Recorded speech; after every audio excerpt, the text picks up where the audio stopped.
And it's compound के important question series में question number 25 है। Which of the following does not belong to the same homologous series. यानी कि question में ये पूछा हुआ है कि इनमें से कौन जो है homologous series same homologous series में बिलोंग नहीं करता है। सबसे पहले आप देखो, कभी भी क्वेश्चंस करते हैं तो आपको यहाँ पर ध्यान देना होता है कि डज नॉट यानी कि नॉट जो लिखा होता है उसको अंडरलाइन किया करो, क्योंकि हम लोग करते क्या है कि एग्ज़ाम्स में जो हमें आंसर करना है, नॉट करना है, तो वहाँ पर सही वाला यानी कि जो सही है उसको सही करके आ जाते हैं, यानी कि जो राइट है आंसर उसको करके आ जाते हैं। इसलिए हमें नॉट या कोई भी कभी भी क्वेश्चंस किया करो तो नॉट वगैरह लिखा हो, सेम लिखा हो गया, तो इस चीज़ों को अंडरलाइन किया करें। ठीक है, तो क्या लिखा है कि which of the following does not belong to the same homologous series, यानी कि कौन सा जो है इसमें सेम होमोलोगस सीरीज में बिलोंग नहीं करता। ऑप्शन देख लीजिए, CH4, C2H6, C3H8 and C4H8 ये दिया हुआ है। ठीक है, तो होमोलोगस सीरीज पहले होता क्या है ये तो हमें पता होना चाहिए। होमोलोगस सीरीज की क्या क्या कैरेक्टरिस्टिक होती हैं। तो होमोलोगस सीरीज ऑर्गेनिक कंपाउंड का ग्रुप होता है, ठीक है, जिसमें कि उसका जनरल फॉर्मूला क्या होता है, सेम। ठीक है, तो इसको पता करने से पहले हमें ये पता होना चाहिए कि उसका जनरल फॉर्मूला क्या होता है, सेम होता है।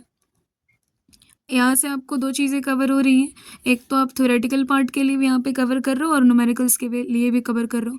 आपको यहाँ पर समझने में थोड़ा टाइम लग सकता है, लेकिन जब आप एग्ज़ाम में करोगे तो ये चीज़ समझ में आ जाएगा। ठीक है, और जल्दी कर पाओगे। और यहाँ पर फंक्शनल ग्रुप भी क्या होता है इसकी कैरेक्टरिस्टिक में, ये आपका सेम होता है। ठीक है, और क्या सेम होता है यहाँ पर, तो इसकी केमिकल प्रॉपर्टीज सेम होती है। क्या क्या सेम होता है इसका, केमिकल प्रॉपर्टीज भी सेम होती है। डिफरेंस किस चीज़ में आता है, डिफरेंस आता है एक CH2 यूनिट में।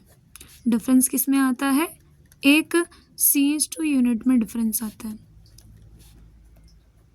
CH2 यूनिट का एक गैप होता है। ठीक है, तो होमोलोगस सीरीज को अगर हमें पहचानना है एग्ज़ाम में, तो एग्ज़ाम में कैसे भाई याद रखने का तरीका क्या है, नियम क्या है।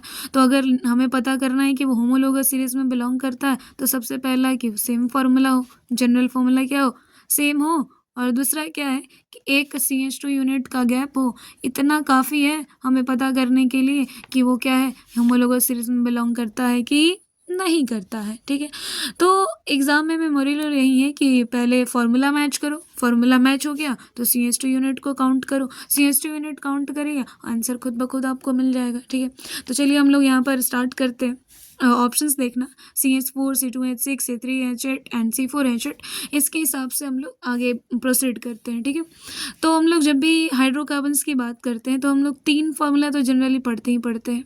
या कार्बन्स, हाइड्रोकार्बन्स को अगर अलग अलग सेपरेट करते हैं तो कहते हैं कि वो जनरली अल्केन, अल्कीन और अल्काइन फैमिली में बिलोंग करता है। और भी है, फंक्शनल ग्रुप है तो वो अल्कोहल फैमिली से बिलोंग कर रहा है। अगर उसके पास कार्बोक्सिलिक एसिड है तो कार्बोक्सिलिक एसिड में अल्डिहाइड, यानी कि अलग अलग फंक्शनल ग्रुप यहाँ पर यूज़ करते हैं। ठीक है, तो हमें यहाँ पर अल्कोहल के लिए OH ग्रुप लगा होता है, ये सब नहीं दिखाई दे रहा। हमें इन तीनों में से चूज़ करना होगा कि अल्केन, अल्किन, अल्काइन में से ये किन तीनों में से ये किसका होमोलोगस सीरीज है, अल्केन का है कि अल्किन का है कि अल्काइन का है। ठीक है, तो इसको पता करने के लिए सबसे पहले हमें इन तीनों का जनरल फॉर्मूला पता होना चाहिए। ठीक है, तो अल्केन का जनरल फॉर्मूला होता है CnH2n+2। ठीक है, अल्कीन का जनरल फार्मूला CnH2n। ठीक है, और अल्काइन का जनरल फार्मूला CnH2n-2। ठीक, अब अकॉर्डिंग टू ऑप्शंस अगर हम लोग सबसे पहला जो अल्केन को है, अल्केन का जनरल फार्मूला उठाते हैं और फिर उसको मैच करा के देखते हैं कि वो होमोलोगस सीरीज़ का, अल्केन होमोलोगस सीरीज़ का है कि नहीं है। ठीक है, तो सबसे पहला अल्केन का जनरल फार्मूला उठाते हैं CnH2n+2। ठीक है, सबसे पहला ऑप्शन है आपका CH4, यानी कि कार्बन वहाँ पर एक है और हाइड्रोजन कितना है वहाँ पर 4 है। ठीक, तो अगर हम लोग यहाँ पर कार्बन एक है तो कार्बन 1 लिख दिए। ठीक है, H2 × 1 + 2। अब यहाँ पर CH4, क्या देखो भाई 2 × 1 + 2 ये 4 ही होगा ना, तो यहाँ पर CH4 ये ऑप्शन 1 जो है, यानी कि यहाँ पर ये फॉर्मूले से मैच कर रहा है कि यहाँ पर फॉर्मूला क्या हो गया, मैच हो गया इससे। ठीक है, अब ऑप्शन टू में क्या है, C2H6, यानी कि कार्बन कितने हैं 2, यानी कि फॉर्मूले लिखेंगे तो N मतलब होता है नंबर ऑफ कार्बन। ठीक है, N मतलब क्या होता है, नंबर ऑफ कार्बन, तो यहाँ पर C2H2 × 2 + 2। ठीक, तो C2H 2 2 ज़ा 4 + 2 कितना हो जाएगा 6 C2H6 इन द सेंस कि ये भी इस फॉर्मूले से मैच कर रहा है। कौन से फॉर्मूले से? अल्केन फैमिली से बिलोंग कर रहा है। ठीक है, तीसरा देख लीजिए।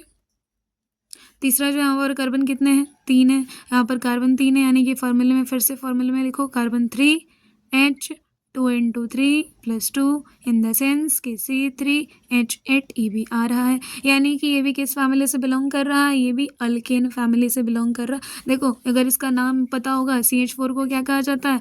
मीथेन कहा जाता है। ठीक है, C2H6 को क्या कहा जाता है? इथेन कहा जाता है।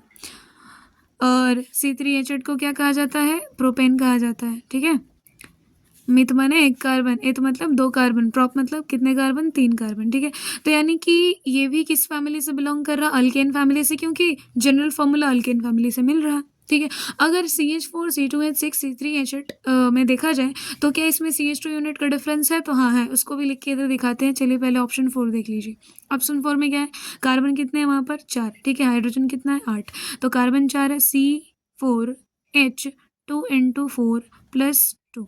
ठीक है, यहाँ पर क्या है? C4 4 2 8 + 2 यानी कि C4H10, यानी कि एक्चुअली अगर ये बिलोंग करता अल्केन फैमिली से तो यहाँ पर C4H10 होना चाहिए। क्या ऑप्शन में C4H10 है? क्या? C4H8 लिखा हुआ, यानी कि यहाँ से एक चीज़ तो समझ में आ गया कि अल्केन फैमिली का तो नहीं है, ये अल्केन फैमिली का तो नहीं है। ठीक है, तो चलो अल्कीन फैमिली का फॉर्मूला यूज़ कर लेते हैं इसके लिए। तो अल्कीन फैमिली का जो फॉर्मूला होता है वो होता है CnH2n, है ना। तो n क्या है? नंबर ऑफ कार्बन, यानी कि n नंबर ऑफ कार्बन यहाँ पर क्या है? 4, C4 2 × 4। ठीक है, तो C4H8 हो गया, C4H8। तो ये आपका इससे फॉर्मूला मैच कर रहा है, यानी कि ये अल्कीन के फॉर्मूले से, जनरल फॉर्मूला से मैच हो रहा है, यानी कि किस फैमिली से बिलोंग कर रहा है? अल्कीन फैमिली से। अब हमें पता है कि होमोलोगस सीरीज हमें नहीं बताने, आप बताने कि इसमें से होमोलोगस सीरीज में से कौन बिलोंग नहीं करता। तो हमें ABC जो है वो दिखाई दे रहा है कि होमोलोगस सीरीज में बिलोंग कर रहा है, और D जो है होमोलोगस सीरीज में बिलोंग नहीं कर रहा है। किस में बिलोंग कर रहा है? एल्कीन में। ठीक है, तो होमोलोगस सीरीज पता करना है तो होमोलोगस सीरीज में एंट्री टिकट कब मिलता है? इसको एंट्री कब मिलेगा ये C4H8 को? जब इसमें एक CH2 यूनिट का डिफरेंस होगा। ठीक है, एक CH2 यूनिट का डिफरेंस होगा। क्या इसमें एक CH2 यूनिट का इन तीनों में से डिफरेंस आ रहा है क्या? इसका नहीं, ये नहीं आ रहा। ठीक है, जैसे इसमें क्या होता है कि CH4 है ना, तो CH4 लिख दिए। C2H6 को पता है ऐसे लिख सकते हैं, CH3 है ना। तो CH4 और CH3 में एक CH2 यूनिट का डिफरेंस होता है। ठीक है, उसके बाद C2H6 और C3H8 में भी क्या होता है? एक CH2 का डिफरेंस होता है। तो आप इसको भी इस तरीके से लिख सकते हो, CH3 CH2 CH3। ठीक है, इसको भी ऐसे लिख सकते हो। तो क्या एक CH2 का डिफरेंस यहाँ पर साफ साफ नज़र आ रहा? इसमें घटाने आता है ना, घटा के देख लेना यार भाई। हाइड्रोजन यहाँ पर 4 है, यहाँ पर हाइड्रोजन कितने हैं? 6, तो 2 हाइड्रोजन की कमी हो गई। और यहाँ पर कार्बन कितने हैं? 2, तो यहाँ पर कितने कार्बन की कमी है? 1 कार्बन की कमी है ना, क्योंकि यहाँ पर तो एक ही कार्बन है। तो एक CH2 यूनिट का डिफरेंस हो गया। ठीक है, तो CH2 यूनिट का डिफरेंस होता है, तो ये डिफरेंस आपको दिखाई दे रहा है। तो इस तरीके से इस क्वेश्चन को करने के लिए सबसे पहले आपको इसका जनरल फॉर्मूला पता होना चाहिए, कौन सा फंक्शनल ग्रुप है वो पहचानने आता है, तो बहुत अच्छी बात है। और एक CH2 यूनिट का डिफरेंस पता हो गया तो आप होमोलोगस सीरीज के क्वेश्चन को आसानी से कर सकते हैं। ठीक है, यहाँ पर आपको ये लंबा दिखाई दे रहा होगा, इतना लंबा होता नहीं है, आपको समझाने के लिए इतना चीज़ किया गया। ठीक है, एग्जाम में आपको फटाफट ये जनरल फॉर्मूला पता होगा, CH2 यूनिट करना है, तुरंत से निकाल लेना है। ठीक है, तो इस तरीके से सीखते रहिए। आई होप कि आप लोगों को इस सीरीज़ से थोड़ा बहुत भी हेल्प मिल रहा होगा। और अगर मेरी कंट्रीब्यूशन आपकी लाइफ में अगर 1% भी है या फिर उससे थोड़ी कम भी है तो भी चलेगा, लेकिन आप लोग सीखते रहिए, कंट्रीब्यूशन हम देते रहेंगे, अपनी तरफ से कोशिश करते रहेंगे। तो आप लोग इस तरीके से बने रहिए चैनल पर, सीखते रहिए, समझते रहिए। अगर कोई दिक्कत होता है तो कमेंट सेक्शन पे आप पूछ सकते हो। ठीक है, और धन्यवाद।